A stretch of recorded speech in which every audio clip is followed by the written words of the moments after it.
remercier tous les gens du conseil de m'avoir choisi. Dans le cadre de mon travail, j'espère pouvoir mettre en application tout ce que j'ai appris ici au centre afin de peut-être créer une industrie forestière qui prospère et qui peut perdurer dans le temps avec des méthodes plus écologiques. Merci. J'apprécie grandement cette bourse-là. Présentement, j'ai terminé mon DEP en aménagement forestier en décembre dernier, puis aujourd'hui je travaille à la Sopfeu. Dans le cadre de mon futur travail, je vais m'efforcer de valoriser les saines pratiques forestières et contribuer à une gestion durable des forêts. Au niveau de l'entreprise, on cherche à valoriser les essences forestières qui sont mal vues, comme l'épinette de Norvège, les peupliers. On aimerait faire des projets de CLT, en fait, des panneaux de CLT. C'est de même qu'on vise la foresterie de demain. On m'a soutenu, on m'a remis sur pied, puis j'ai pu développer des compétences qui vont me servir à devenir un pilier dans ma communauté, puis à aider d'autres jeunes. J'espère qu'il y a plus de jeunes qui vont faire ce que j'ai fait cette année parce que le monde a besoin d'une relève. J'en ai plusieurs membres dans ma famille qui travaillent en forêt chez nous depuis plusieurs générations. Et mon emploi chez Horizon Nord me permet justement de pouvoir travailler sur les forêts du futur parce qu'on fait de l'éducation de peuplement.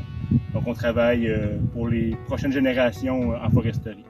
C'est une super belle initiative pour les jeunes forestières et forestiers du Québec et ça m'a permis d'avoir beaucoup plus confiance en moi et d'avoir de la motivation pour la fin de mes études. Alors un grand merci à vous.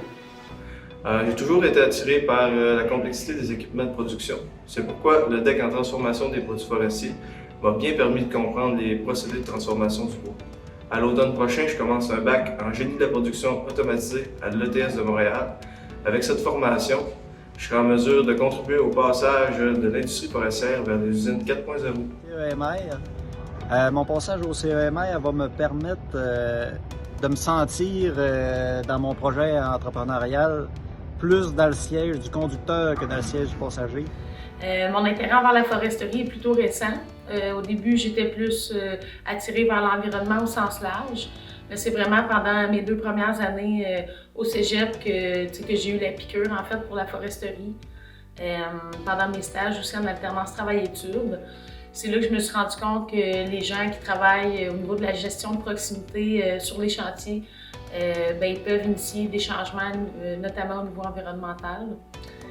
Donc c'est là que j'ai eu la piqûre. J'espère pouvoir aider dans la foresterie de demain en m'impliquant dans la recherche pour de nouvelles technologies dans le domaine de la foresterie. Elle va me permettre de privilégier une foresterie plus écosystémique, orientée vers l'équilibre entre les besoins de l'industrie forestière et la conservation des biotopes pour la faune et la flore. En ce qui concerne mon travail futur en tant que technicien en aménagement de la forêt, ça serait vraiment de valoriser surtout la forêt durable et de travailler en concert avec tous les acteurs de l'industrie pour avoir un avenir meilleur pour nos enfants et nos petits-enfants, surtout dans le contexte des changements climatiques.